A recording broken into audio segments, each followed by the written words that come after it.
بسم اللہ الرحمن الرحیم۔ السلام علیکم۔ کرنٹ نیوز کے ساتھ میں ہوں رانا حبیب الرحمان۔ آج بھی حسب سابق آپ سے ایک بڑی ہی اہم سٹوری شیئر کرنی ہے۔ آج سے تقریباً 11 ماہ قبل فیصل آباد کی ایک بڑی ہی اہم اور کاروباری شخصیت کو اغوا کیا گیا تھا۔ ان کے اغوا کے بعد 11 ماہ میں ان کے ساتھ کیا سلوک ہوا، اس لیے کہ وہ شخصیت جو ہیں وہ فیصل آباد کی بڑی ہی جانی پہچانی شخصیت تھی۔ فیصل آباد میں اگر یہ کہا جائے کہ فیصل آباد میں شادی ہال اور مارکیز کا ٹرینڈ جو ہے آیا تھا، اس کو متعارف کرانے میں خرم شاہ کا بہت بڑا کردار تھا۔ خرم شاہ کو آج سے تقریباً 11 ماہ قبل اغوا کیا گیا۔ ان کے اغوا کے بعد ایک مرتبہ اہل خانہ سے رابطہ ہوا، جس کے بعد ان کا رابطہ بھی نہ ہو سکا۔ وہ بھی جن افراد نے اغوا کیا تھا انہوں نے ایک مرتبہ ان سے رابطہ کیا، اس کے بعد انہوں نے اہل خانہ سے جب رابطہ کیا تو اس کے بعد اغوا کاروں نے اپنی جو جگہ تھی وہ تبدیل کر لی، جس کے بعد خرم شاہ سے دوبارہ کوئی رابطہ نہ ہو سکا۔ آج خرم شاہ ہمارے ساتھ موجود ہیں، اس لیے کہ آج 11 ماہ کے بعد خرم شاہ وہاں سے بازیاب ہوئے ہیں، اور بازیاب وہ کہاں سے ہوئے ہیں؟ علاقہ غیر سے ہوئے ہیں، جس کے بعد ہم اس تمام سٹوری کو آپ تک پہنچائیں گے کہ فیصل آباد کی ایک اہم کاروباری شخصیت کو اغوا کے بعد کہاں لے جایا گیا، اغوا کرنے والے کون تھے، کیوں اغوا کیا گیا، اغوا کس نے کروایا تھا، اس کی کیا وجوہات تھی۔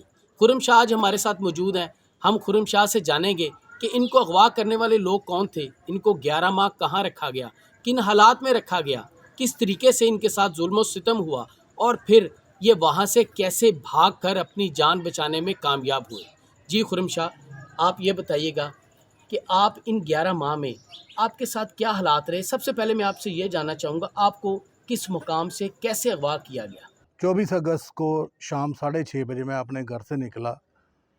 میں فیصل آباد ریلوے اسٹیشن پہ گیا، ادھر سے میں نے بندیال کوچ کی ٹکٹ لے کے میں سیون شہباز قلندر کی طرف نکلا، اور میں سکھر اتر گیا۔ سکھر جب اترا تو ادھر بارش بہت زیادہ ہو رہی تھی۔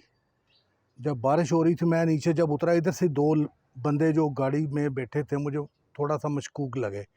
جب میں سکھر اترا ہوں تو اسی وقت وہ میرے ساتھ نیچے اتر گئے۔ بارش اتنی زور سے ہو رہی تھی کہ میں بڑی مشکل سے ایک ڈھابے کے نیچے پہنچا۔ تو کراچی میں اور سندھ میں اور یہ مختلف علاقوں میں یہ ہوتا ہے کہ آپ ایک ٹیکسی لے لیتے ہیں اور 5-6 بندے مل کے اس کا کرایہ پے کر دیتے ہیں۔ میں نے ادھر سے ٹیکسی، وہ جو ڈالا ہوتا ہے ٹوٹا والا، وہ 5-6 بندوں نے کروایا۔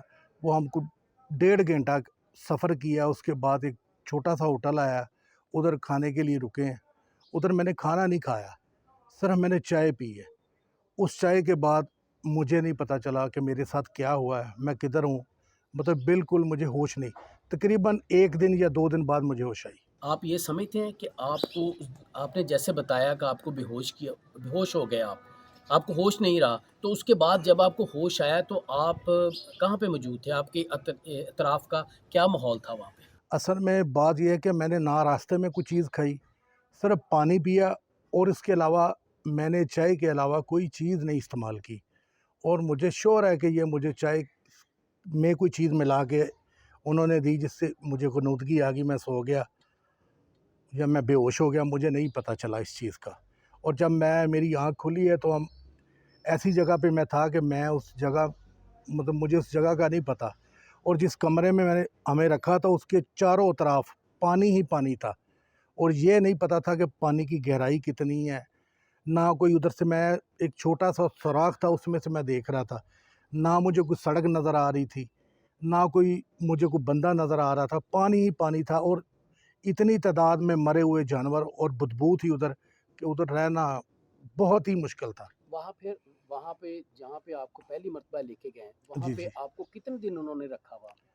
میرے خیال سے جی ادھر ہمیں 10 سے 15 دن ہمیں اس جگہ پہ رکھا گیا جدھر پانی تھا۔ ٹھیک ہے۔ اور ان دنوں میں پتہ یہ چلا تھا کہ سندھ میں سیلاب آیا ہوا ہے، تو مجھے اندازہ نہیں تھا، تو میں تو سلام کرنے جا رہا تھا لال شہباز قلندر، کیونکہ میں عرصہ 20 سال سے ادھر جا رہا ہوں، تو میں سلام کرنے گیا تھا۔ مجھے نہیں پتہ تھا کہ یہ مطلب اس طرح بھی ہوتا ہے، تو یہ اچانک ہو گیا، کوئی سمجھ نہیں آئی۔ تو اس کے بعد پھر آپ کو جب ابتدا میں رکھا، پھر اس کے بعد کتنے دن کے بعد آپ کو کسی اور مقام پہ لے کے گئے؟ اس طرح ہوا جی کہ 15 سے 20 دن کے بعد ہمیں کوئی کم از کم 2-2.5 دن کی سفر کرواتے رہے، ہمیں 2-2.5 دن سفر کرواتے رہے، اور جہاں ہماری آنکھ کھلی ہے یا انہوں نے پٹیاں اتاری ہیں ادھر صرف پہاڑ ہی پہاڑ تھے، پہاڑوں کے علاوہ مجھے کچھ سمجھ نہیں آئی کہ یہ کون سا علاقہ ہے کون سا نہیں علاقہ۔ خرم شاہ یہ بتائیں کہ آپ کے ساتھ وہاں پہ اور کتنے لوگ تھے، اور کیا وہ آپ پہ تشدد بھی کرتے رہے؟ کو آپ کو وہ جیسے جکڑ لیتے ہیں کسی چیز میں، یا مارتے ہیں یا تشدد کرتے ہیں، ایسا بھی آپ کے ساتھ کیا گیا؟ جی سٹارٹ میں تو میرے علاوہ بھی کچھ 4-5 بندے تھے جن کو انہوں نے مختلف جگہ سے اغوا کیا تھا، اور سب کی زبانیں جو تھی مختلف تھی، لینگویج کوئی سندھی تھا، کوئی فارسی، کوئی پشتو، اس طرح کی زبانیں بوئی تھی۔ سٹارٹ میں وہ بندوں کو سنگلوں کے ساتھ باندھتے تھے، مجھے بھی یہ باندھا ہے، میرے نشان ہے ٹانگوں پہ، تو کوئی 1-1.5 ماہ انہوں نے باندھے رکھا ہے، اور سٹارٹ میں ہمیں کو بازوؤں پہ انجیکشن بھی لگائے تھے جس کی وجہ سے ہمیں ہوش نہیں آتی تھی۔ اچھا، اس کی وجہ سے یعنی کہ آپ غنودگی میں چلے جاتے تھے، غنودگی۔ آپ کو ہوش نہیں آتی تھی؟ کم از کم مجھے 2 یا 3 ٹیکے لگائے انہوں نے سٹارٹ میں۔ اچھا، تو اس کے بعد پھر آپ بے ہوش ہو جاتے تھے؟ جی بے ہوش، کوئی 2-2 دن مطلب لیٹے رہتے تھے، کوئی پتہ ہی نہیں ہوتا تھا۔ تو آپ کو کھانے کے لیے کیا دیتے تھے؟ کھانے کے لیے ایک پرانا سا پانی والا مٹکا پڑا ہوا تھا، اس میں پانی تھا، اور صرف سادہ روٹی وہ پھینک دیتے تھے اندر کمرے میں، سوکھی روٹی جو ہوتی اندر ہے۔ نہیں آتے تھے، وہ باہر سے پھینک دیتے تھے سوکھی روٹی۔ تو اس دوران آپ کے اہل خانہ سے ان کا کوئی رابطہ ہوا؟ انہوں نے کوئی اہل خانہ سے کوئی ڈیمانڈ کی آپ کے؟ جی کافی دن سفر کرنے کے بعد ایک دن وہ مجھے پہاڑوں میں لے گئے، انہوں نے مجھے پتہ چل گیا تھا کہ یہ میری تصویریں لے رہے ہیں، پر مجھ سے انہوں نے نمبر لیا تھا، میں نے اپنا نمبر، بھائی کا نمبر دیا، میرے 2 ماموں تھے ان کا نمبر میں نے دیا ان کو، تو مجھے یہ نہیں انہوں نے بتایا کہ ہمارا رابطہ ان سے ہوا ہے کہ نہیں، پر مجھے یہ پتہ تھا کہ میری وہ تصویریں لے رہے ہیں۔ اب جب کہ میں پہنچا ہوں تو مجھے اپنے بھائی سے گھر سے پتہ چلا ہے کہ انہوں نے ہمارے ساتھ رابطہ کیا تھا، 50 لاکھ روپے کی سٹارٹ میں ڈیمانڈ کی تھی، اور بعد میں 20 سے 25 لاکھ ان سے فائنل ہو گیا تھا۔ دوبارہ ان سے رابطہ کیا ہے تو ان کو پتہ چلا ہے کہ انہوں نے ایک میسج ان کو کیا ہے کہ جی ادھر برف بہت زیادہ سٹارٹ ہو گئی ہے تو ہم واپس جا رہے ہیں، تو پھر انہوں نے ان سے کوئی رابطہ نہیں کیا، اور مجھے نہیں انہوں نے بتایا ہے، مجھ سے صرف انہوں نے نمبر لیے تھے، انہوں نے مجھے نہیں بتایا کہ ہم آپ کے گھر میں رابطہ کر رہے ہیں یا نہیں کر رہے ہیں۔ میری زبان انہیں نہیں سمجھ آتی تھی، پر میں ان کو بڑے محنت سماجت میں کرتا تھا کہ خدا کا واسطہ ہے کچھ کرو، میرا رابطہ کرواؤ، میں رابطہ کروا کے آپ کی ڈیمانڈ پوری کر دیتا ہوں، میری خدا کا واسطہ ہے کہ میری جان چھوڑو۔ اور اتنی تکلیفیں، اتنا ظلم جتنا کیا میں آپ کو بیان نہیں کر سکتا۔ تو آپ کیا سمجھتے ہیں کہ شہر میں ایک یہ بھی بات اس لیے کہ آپ ایک شہر کی اہم کاروباری شخصیت ہیں، آپ کا شہر میں شادی ہالز اور مارکیز کے حوالے سے ایک بڑا ہی معتبر نام رہا ہے، تو سٹارٹ میں یہ بھی باتیں سننے میں آ رہی تھی کہ آپ کے جو لوگ ساتھ مارکی میں شامل تھے، جو پارٹنر بھی کہا جا سکتا ہے، آپ کے حصہ دار تھے یا جو بھی تھے، آیا کہ آپ سمجھتے ہیں کہ ان میں سے بھی کسی کا کوئی ایسا کردار ہے آپ کو اغوا کروانے؟ اگر آپ کو اغوا کروایا گیا وہ کون لوگ تھے؟ آپ کو کیوں اغوا کروایا گیا؟ ان کے ساتھ آپ کا کیا اختلاف تھا؟ کیا اس سے پہلے بھی کوئی ایسا انسیڈنٹ آپ کے ساتھ ہوا تھا؟ جی کچھ عرصہ پہلے، کوئی 1.5-2 سال پہلے کی بات ہے کہ میں چک جمرہ سے، پاکستان کے ایک بہت نامور پلیئر ہیں کبڈی کے، ریاض میانا صاحب، ان کو میں ان کے گھر چھوڑ کے واپس آ رہا تھا، جب جمرہ کا فلائی اوور تو جو برج ہے وہ میں نیچے اتر رہا تھا، تو اس وقت میری گاڑی پہ 2 فائر ہوئے تھے، یہ 1.5-2 سال پہلے کی بات ہے۔ ٹھیک ہے، تو میں نے اس کو اگنور کر دیا کہ شاید اس علاقے میں کسی کی غلط فہمی کی وجہ سے، میں کاروباری بندہ تھا، میں مزید نہیں چاہتا تھا کہ میرا کسی کے ساتھ کوئی مسئلہ ہو، میں نے اس کی کوئی FIR نہیں کٹوائی، میں خاموشی سے بیٹھ گیا۔ تو مجھے کچھ عرصے بعد کسی ذرائع سے پتہ چلا کہ یہ میرے خیال میں ان لوگوں نے کہا ہے کہ آپ پہ کسی نے غلط فہمی پہ وہ ہوگا۔ آپ کیا سمجھتے ہیں کہ اس کے بعد بھی مارکی میں آپ کے جو حصہ دار تھے وہ آپ اچھا یہ بتا دیں، یہ آپ کے کوئی پارٹنر ہیں جنہوں نے آپ سمجھتے ہیں ان پہ بھی کوئی شک ہے آپ کو کہ آپ کو اغوا کرانے میں کوئی ایسا فیصلہ آباد کے بھی کوئی لوگ ملوث ہیں؟